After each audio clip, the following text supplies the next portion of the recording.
you guys for staying too late. So I'll take you on a journey back to the beginning, that is ancient Greece. For me, mythology is never just about a story or a tale about gods or heroes. They are a sanctuary of wisdom and my gateway to understanding myself and also the world around me. Whether it is wandering with Charon around the Hogwarts castle or joining the Socrates Symposium next to the Sapphire Aegean seaside, or accompanying Calypso on the isolated Argelia. These stories have shaped who I am today and taught me to reflect and embrace the life challenges that we face today. It wasn't always this way, actually. 3 years ago, I never heard of those stories and all those weird names. And now they've become my spiritual foundation. That's really fantastic. And my journey to mythology, or specifically Greek mythology, actually started with ancient Chinese culture. This is one of my art painting when I was really young. And like painting the figures or the landscapes of traditional Chinese, or writing calligraphies in really beautiful Chinese. I found the calm and inspiration that we still missing in today's life. Later, after I entered middle school, I discovered that myth stories in ancient Greek, they are the cradle of Western civilization, and I found in them the same stillness and a whole new world with wonders and questions. As I explored,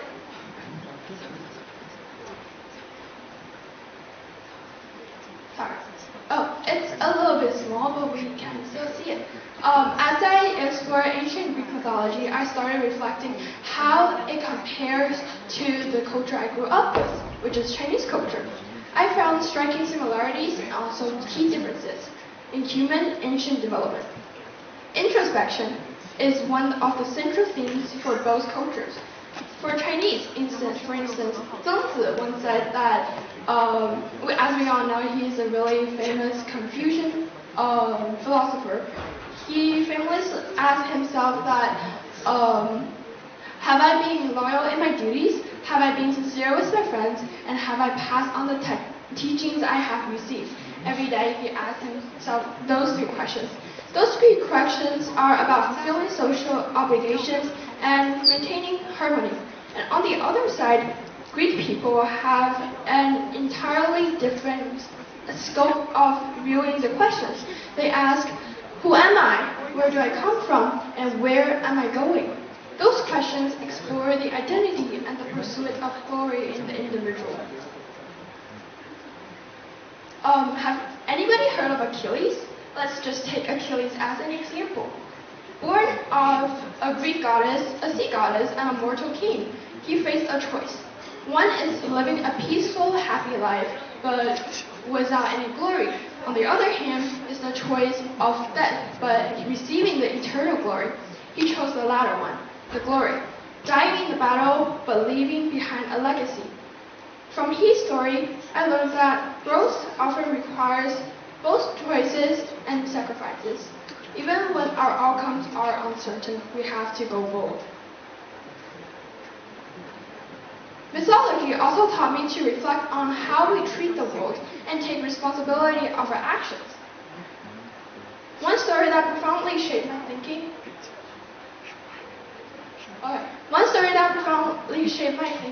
is that of Oedipus Rex.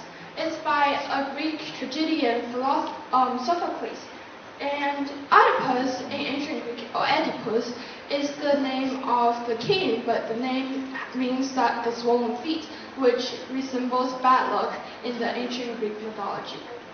He is designated or prophesied to kill his father and marry his mother. His parents, really fearing the prophecy will come true, send him away to leave him to die. Yet the fate works in a mysterious way.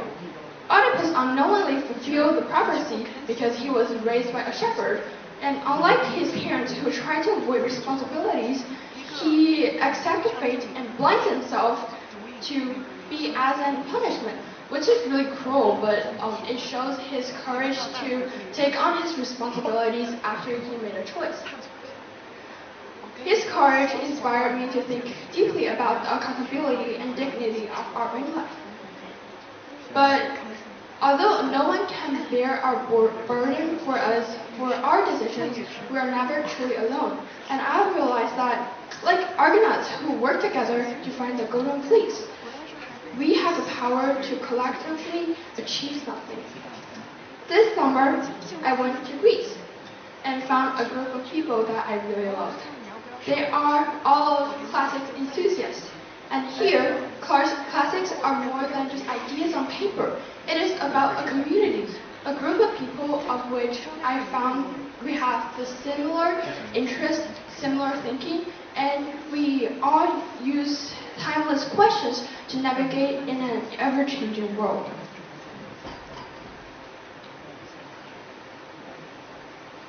So, as I realized the beauty of mythology so far, I wanted to share the beauty to more people and bring the joy to others. I started by establishing a public account on our school's account. I wrote about the world of magic and mythology by comparing or through the scope of classic Greek scope and the traditional Chinese point of view. And over time, I noticed that few people outside the academia know much about Greek classics because sources are really limited and also there are few access to it. So I really wanted to bridge the gap. And that's the motive of joining Audio Literature Lab. And I wrote dozens of passages on it, bringing audiobooks or ancient stories to the sight of modern people. And I posted those audios on the Himalaya to show more joy and also bring it to the sight of people. Writing articles and sharing ancient classics has been transformative for both others and myself, and I'll talk about myself. It allows me to connect ancient stories to modern issues and deepen my understanding of human nature, societal issues, and philosophy. And here is a story that I would like to stress on, that is Antigone. Antigone, I won't go really deep into it, but it reviews the natural law and the confliction between natural law and human law. And Antigone chose human law over natural. She chose natural law over human law, which is burying her brother rather than killing her brother. So, in the end, Greek mythology has given me more than just joy. It has been my guide. It helped me rise after setbacks, stay reflective, and keep humanity at the center of my effort. It led me to be kind and always resilient. Through humanity and also through mythology, human beauty, I realized that human beauty not only lies in the perfection, but it almost most of the time lies in the imperfection. And the growth is where we come from to face the challenges and how we resolve those challenges. It reminds me to truly live is to keep striving to fall and rise again and to become a better version of myself.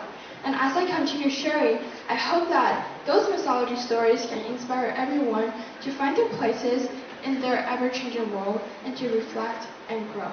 Thank you so much.